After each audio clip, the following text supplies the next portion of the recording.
grab yourself a cup of coffee, some tea.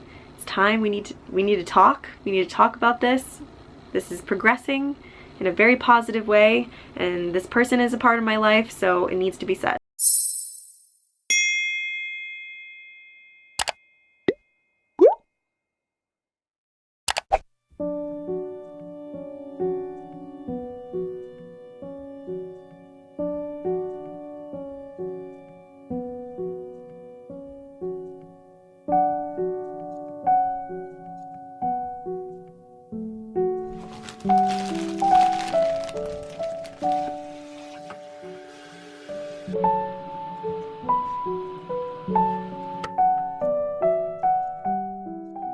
Hi guys, I think at this point it's a good idea to really mention it because this whole series is all about my life and what I'm going through and all the negatives and the positives. I'm not perfect.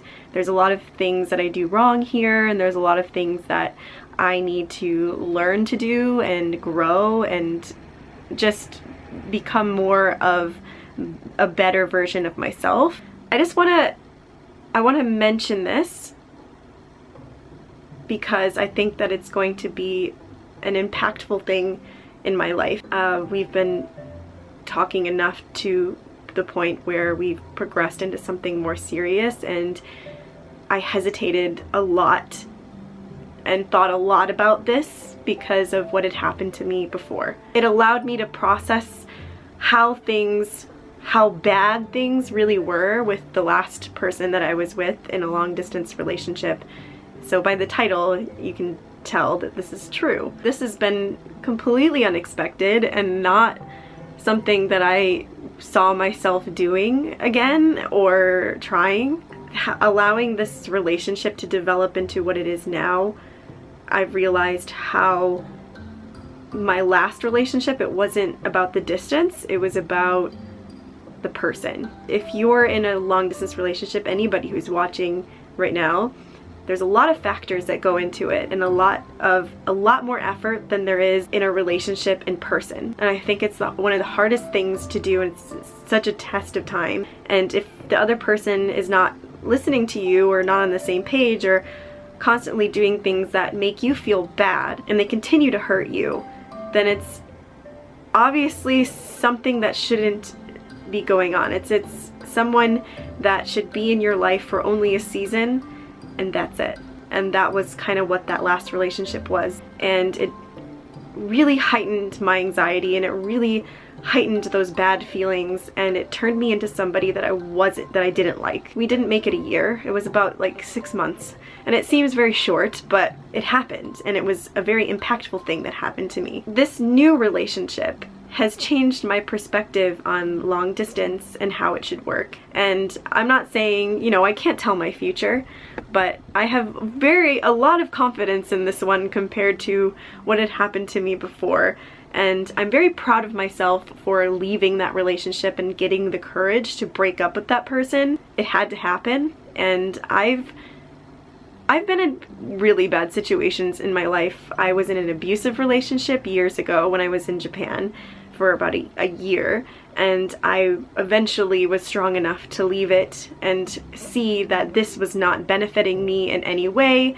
It was harming me in many different ways, and I'm very lucky to have that courage to leave relationships such as that. I know in the beginning it's hard, but you need to start to realize what are red flags and what aren't red flags, and start to get more in tune with your emotions and how you feel or how somebody makes you feel, because if you don't, you can end up marrying somebody that was supposed to be in your life for a season and not a lifetime. So last year I never really told this story, and I feel like we kind of need to talk about it before I move on with this new story. I think this is a good thing to really introduce into my videos while I go through this journey and how it makes me feel and how I develop as a person. Last year I had met someone who I thought would be my last. We weren't on the same page. He didn't care as much about me as I thought, because if someone cares, then they will do everything in their power to be with you, and they will do everything in their power to talk to you, and they'll do everything in their power to make time for you.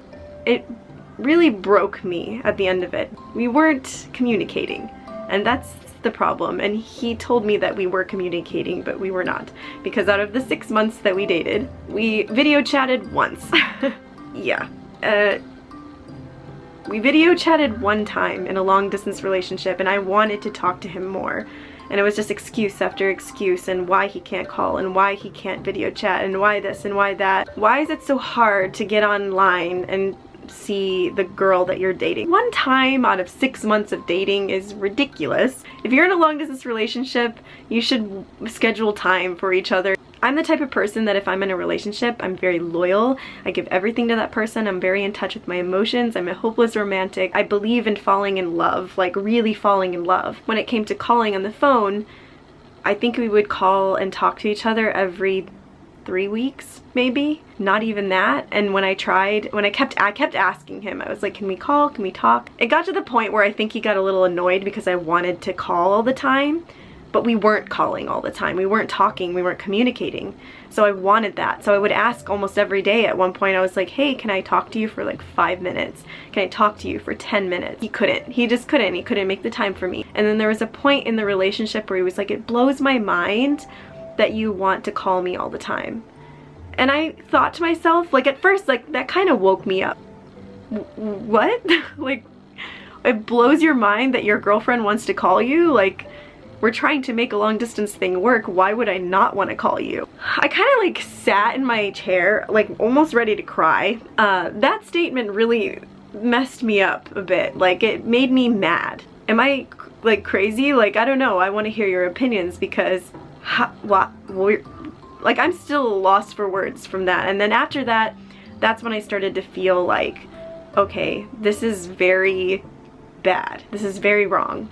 So I talked to my friends about it, and they're like, Kelly, you need to break up with this person because he's not treating you right. And I didn't listen for a long time. So like the last 3 months of our relationship was honestly hell. I really tried. Like I tried, I sent him gifts, I did as much as I could, and I never got anything much in return. It really hurt my feelings. Amongst all the things that I'm doing, I really try to make time for that person. He got in an accident during our time together, and I remember it was such a hard time for him, and I was trying to be there for him, but he wouldn't even let me come visit him. He wouldn't let me call him. He wouldn't let me do anything, and maybe it was because of the shock and everything that he went through, but it wasn't healthy for our relationship the way he was acting with me, because it made me suffer as well.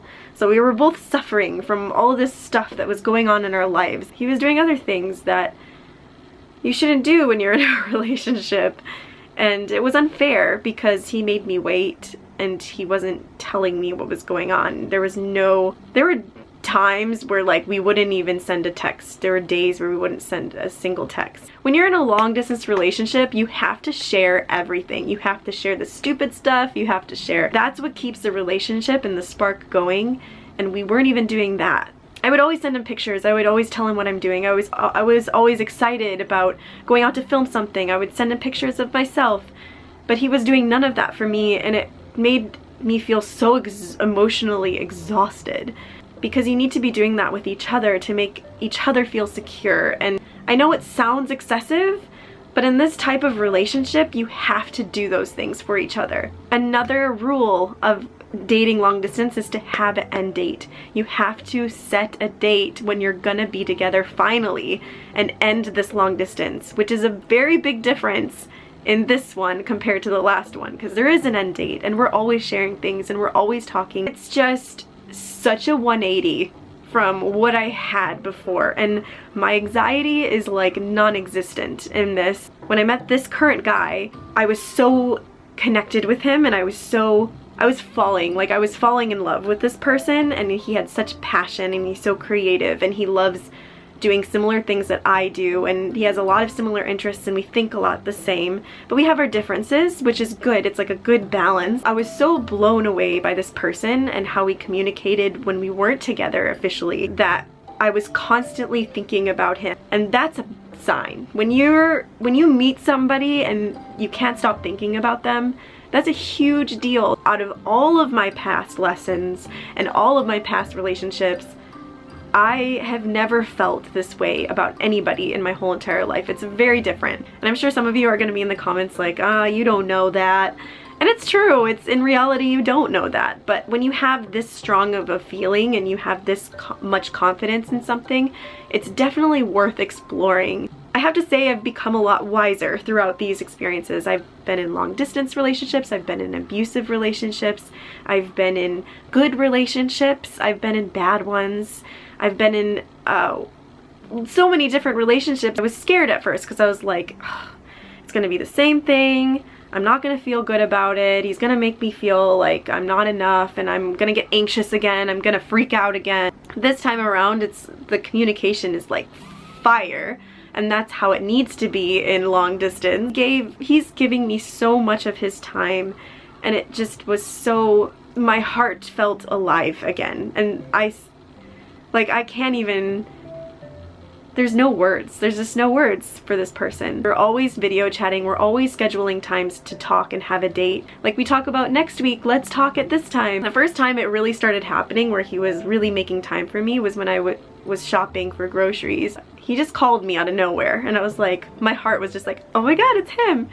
And so I picked up the phone and we started talking, and he was like, hey, I just wanted to check in. And I was just like, why was this not a thing in my last relationship? Like, what was I thinking? Like, why didn't I run? It's so perfect, and I know that seems so extreme for just calling me, but like, I love that. I love when you can show each other off, and I love when you can call each other anytime and nobody gets upset about it. You should never be upset with somebody for calling. That happened a lot before, and that's another reason why I was hesitating to get into a long distance relationship. But this guy is just, I can call him anytime and he'd answer, and that's so important. Anyway, I told him, I need to check out, can I call you back? And I was nervous because I remember, like, flashback to my last long distance, I remember I would hang up and then I'd try to call him again and he wouldn't answer, and then he'd make an excuse and he didn't want to talk, and I was like, is he gonna do that to me? I didn't want to hang up. I was scared. So I hung up, I checked out, I texted him and I said, hey, I'm done, I'm walking home. And he, like in seconds, like he called me back. Like I didn't even call him back, and he's probably watching this right now, but we talked until I got home and I like actually cried. Like I was so happy. Like it was happy tears. I'm already like tearing up right now because I've never had that. He does a lot of like photography for weddings and couples and Instagrammers, but he also is like a web developer in LA, so he does a lot of cool technical stuff, and I love that about him because we can talk about that stuff. He also used to be into producing music, so we can talk about music, and he can play the guitar, and like it's just, we're very creative people, so our passionate juices are flowing. Now, the one thing that's interesting about this relationship is he is Japanese. And I remember in my past videos, it was like, I don't really date Japanese guys. I've had a lot of bad experiences, especially when it came to culture. Like, I want somebody to really understand me and my culture and what I do. But he is Japanese, he's full Japanese. He lives in LA, and he lived there for about 8 years. And I guess things changed because I was so smitten with him. How we met is he's kind of slid into my DMs on Instagram, and he told me he wanted to shoot me one day, like take pictures. Sounds weird. And I was like, yeah, because I was really connecting with other photographers here. Turns out we have a mutual friend, which is awesome because she was a close friend of mine, one of my first friends in college. She knows him, and she said he's a great guy, and like I was talking to her about him, and it's nice that I have somebody that knows him. So it was weird, it's such a small world to find that out. But we talk enough to the point where we know each other, and I feel like in this day and age, 2018, people meet online all the time. And it's nice to know that I didn't meet this person on a dating app. This is completely different for me, but I'm so excited about it, and I just wanted to share that with you. And the other thing that's interesting that really makes our conversations interesting is the fact that I live in his country and he lives in mine. We're always talking about the differences and the things we get excited about that are very normal to us. Now, he's moving next year around November, so we will be together at some point. We're always throwing ideas at each other, and I think that's so awesome when you can do that with somebody. And so far, our relationship has been so unreal, to the point where like I'd wake up and I'd be like, does he still exist? Was this a dream? This video will probably be up while I'm flying home for the holidays, which will be interesting to talk about. Let me know if you'd love to hear more about this and how it's progressing and how we're working through things, because I know there's a lot of people who have DM'd me about long distance and how hard it was for them, or people who are in one now that want advice. Thank you guys for listening to me, and I hope you guys enjoyed this video. So thank you guys so much, and I'll see you guys in a little bit. Bye bye.